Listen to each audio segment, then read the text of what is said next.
السلام علیکم میرے پیارے دوستوں، آج میں ایک نئی ویڈیو کے ساتھ آپ کے سامنے حاضر ہوئی ہوں۔ آج کا میرا اس ٹاپک ہے کہ کیا قبر کے اندر لیٹے مردے کو یہ پتہ چل رہا ہوتا ہے کہ اس سے کوئی ملنے آ رہا ہے؟ تو جی ہاں، بالکل، ایک قبر کے اندر لیٹے ہوئے مردے کو یہ پتہ چل رہا ہوتا ہے کہ میرا فلاں محبوب یا میرا فلاں فیملی کا شخص یا دوست احباب کوئی مجھ سے ملنے آ رہا ہے۔ بلکہ آپ صلی اللہ علیہ وآلہ وسلم نے تو یہ فرمایا ہے کہ جب کوئی شخص قبر کے اندر لیٹے مردے سے ملنے جاتا ہے تو اسے پتہ چلتا ہے، اسے انسیت محسوس ہوتی ہے کہ یہ میرا عزیز و اقارب، میری ماں یا میری شوہر یہ مجھ سے ملنے آیا ہے۔ اور اسے اگر وہ غیر حاضر ہوتا ہے تب بھی قبر کے اندر لیٹے مردے کو پتہ چل رہا ہوتا ہے، لیکن جب وہ حاضر ہوتا ہے تو اسے پتہ ہوتا ہے کہ کون مجھ سے ملنے آیا ہے۔ اور یہی بات ہے کہ آپ صلی اللہ علیہ وآلہ وسلم نے تو طریقہ کار بھی بتایا ہے کہ قبر کے اندر لیٹے مردے سے ہم کس طرح سے بات کر سکتے ہیں۔ قبر کے اندر ایک مردہ ہم سے باتیں بھی کر سکتا ہے، اور یہ آپ صلی اللہ علیہ وآلہ وسلم نے فرمایا کہ کس طرح سے باتیں کر سکتے ہیں۔ آپ نے وہ طریقہ کار بھی بتایا ہے کہ اگر میں ایک فرض کرتی ہوں، قبر کے اندر لیٹا ہوئے کا نام ہے علی اور اس کی امی کا نام تھا آسیہ، تو آپ اس طرح سے کہیں گے، اے آسیہ کے بیٹے علی، یا علی آسیہ کے بیٹے۔ آپ ایک دفعہ کہیں گے، وہ قبر کے اندر جو لیٹا ہوا ہے مردہ وہ سنے گا لیکن کوئی جواب نہیں دے گا۔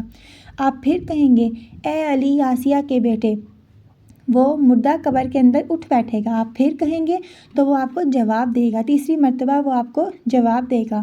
اسے سب پتہ ہوتا ہے، وہ آپ کو جواب بھی دے گا لیکن آپ اس کے جواب نہیں سن پائیں گے، آپ کو نہیں پتہ چلے گا کہ وہ آپ کو کچھ کہہ رہا ہے، یا آپ اس کی آواز نہیں سن سکیں گے۔ جب ہم دفنایا نہیں ہوتا تب ہم مردے کی کوئی آواز نہیں سن سکتے، تو اس کو قبر کے اندر دفنانے کے بعد ہمیں کہاں سے آوازیں آئیں گی؟ لیکن جو آپ صلی اللہ علیہ وسلم نے فرمایا ہے کہ اسے ایک قبر کے اندر لیٹے مردے کو انسیت بھی ہوتی ہے، اسے پتہ بھی چلتا ہے کہ کوئی ملنے آ رہا ہے، اور وہ باتیں بھی کرتا ہے اس سے۔ تو ایک اور بات ہے کہ کیا قبر کے ارد گرد جو کیڑے مکوڑے گھوم رہے ہوتے ہیں، چونٹیاں وغیرہ، کہ ہم ان کو مار سکتے ہیں؟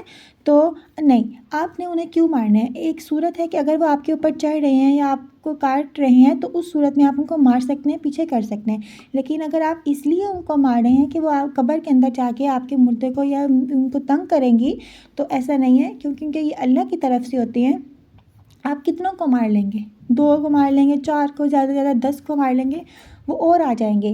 یہ چیز اللہ کی طرف سے ہوتی ہے۔ بلکہ آپ یہ سوچیں کہ وہ جاندار چیز ہے، وہ اللہ کی حمد و ثنا کرتی ہے، اس سے آپ کے مردے کو بھی کوئی فائدہ ہو سکتا ہے۔ جس طرح سے ایک درخت ہے جسے سائنس نے بھی، جسے ہر کسی نے ایک بے جان چیز قرار دیا ہے، لیکن وہ بھی اللہ کی حمد و ثنا کرتا ہے، تو پھر یہ تو جاندار چیز ہے، یہ بھی اللہ کی حمد و ثنا کرتے ہیں۔ اور یہ اور قبر کے اندر جا کے یہ کسی نہ کسی طرح سے مردے کے لیے ایک اچھا ثابت ہوتے ہوں گے۔ تو فرینڈس، یہ تھی میری آج کی ویڈیو، اور اس کا یہی ٹاپک تھا کہ کیا قبر کے اندر لیٹے مردے کو پتہ چلتا ہے کوئی ملنے آ رہا ہے؟ تو جی ہاں، اس کا آنسر یہ ہے، جی ہاں، بالکل اسے پتہ چلتا ہے، اسے سب پتہ ہوتا ہے، وہ آپ سے باتیں بھی کرتا ہے لیکن آپ ان کی بات نہیں سن سکتے، بٹ وہ آپ کی ساری باتیں سن سکتا ہے، اور یہ کہا ہے آپ صلی اللہ علیہ وآلہ وسلم نے۔ تو امید کرتی ہوں آپ کو میری آج کی ویڈیو اچھی لگی ہوگی۔ اگر آپ کو ویڈیو اچھی لگی ہے تو لائک کریں، اور روز میری اس طرح کی معلوماتی ویڈیو حاصل کرنے کے لیے میرے چینل کو سبسکرائب کریں۔ اللہ حافظ۔